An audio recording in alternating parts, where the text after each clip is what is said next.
Hello, travel to Pangasinan naman tayo ngayon. Actually, nakakapagod magbiyahe. Dahil, syempre, alam nyo na, long drive. Pero, actually, nag-i-enjoy ako na nakikita ko yung mga dinadaanan, lalong-lalo na itong mga green na mga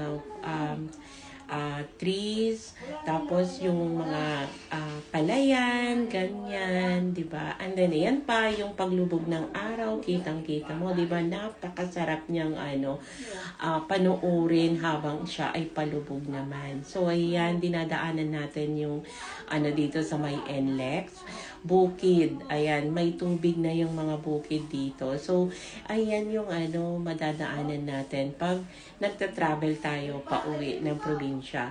So, dadalawin muna natin yung ating mga mahal sa buhay na nasa heaven na. Ayan, pupuntahan natin yung kanilang puntod. So, eto naman ako habang nasa loob ng sasakyan, nag-i-emote. Ayan, hello, bye!